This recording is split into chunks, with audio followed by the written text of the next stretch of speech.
Now when Jesus saw the crowds, he went up on a mountainside and sat down. His disciples came to him and he began to teach them. He said, "Blessed are the poor in spirit, for theirs is the kingdom of heaven. Blessed are those who mourn, for they will be comforted.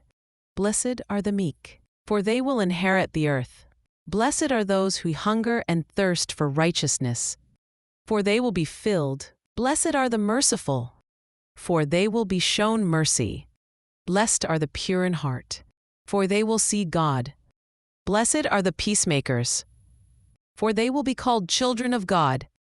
Blessed are those who are persecuted because of righteousness, for theirs is the kingdom of heaven.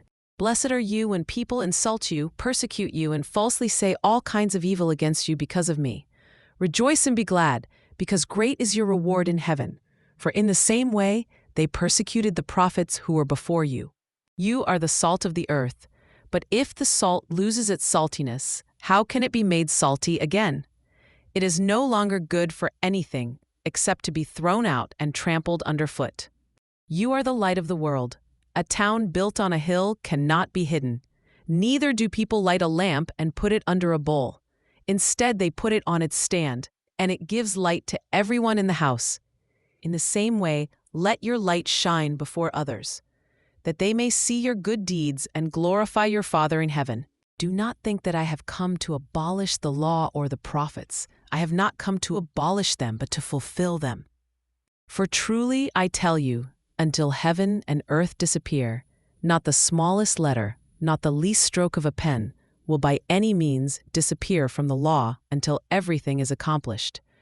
Therefore, anyone who sets aside one of the least of these commands and teaches others accordingly will be called least in the kingdom of heaven, but whoever practices and teaches these commands will be called great in the kingdom of heaven. For I tell you that unless your righteousness surpasses that of the Pharisees and the teachers of the law, you will certainly not enter the kingdom of heaven. You have heard that it was said to the people long ago, "You shall not murder, and anyone who murders will be subject to judgment." But I tell you that anyone who is angry with a brother or sister will be subject to judgment. Again, anyone who says to a brother or sister, "Raka," is answerable to the court, and anyone who says, "You fool," will be in danger of the fire of hell. Therefore, if you are offering your gift at the altar and there remember that your brother or sister has something against you, leave your gift there in front of the altar. First go and be reconciled to them, then come and offer your gift. Settle matters quickly with your adversary who is taking you to court. Do it while you are still together on the way, or your adversary may hand you over to the judge, and the judge may hand you over to the officer, and you may be thrown into prison. Truly I tell you, you will not get out until you have paid the last penny. You have heard that it was said, "You shall not commit adultery." But I tell you that anyone who looks at a woman lustfully has already committed adultery with her in his heart. If your right eye causes you to stumble, gouge it out and throw it away. It is better for you to lose one part of your body than for your whole body to be thrown into hell. And if your right hand causes you to stumble, cut it off and throw it away. It is better for you to lose one part of your body than for your whole body to go into hell. It has been said, anyone who divorces his wife must give her a certificate of divorce. But I tell you that anyone who divorces his wife except for sexual immorality makes her the victim of adultery, and anyone who marries a divorced woman commits adultery.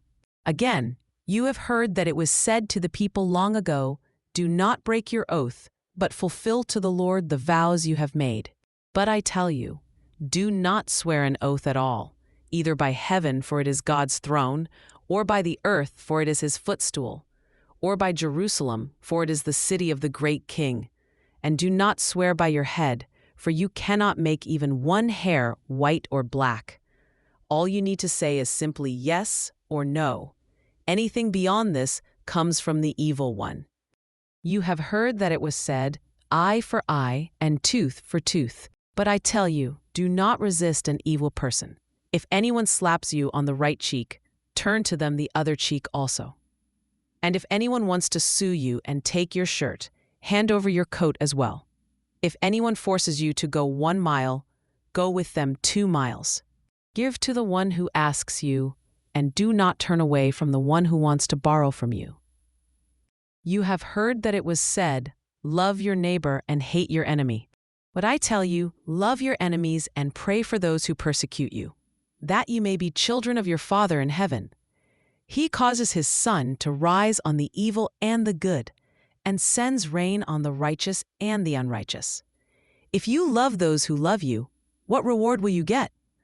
Are not even the tax collectors doing that? And if you greet only your own people, what are you doing more than others? Do not even pagans do that? Be perfect, therefore, as your heavenly Father is perfect.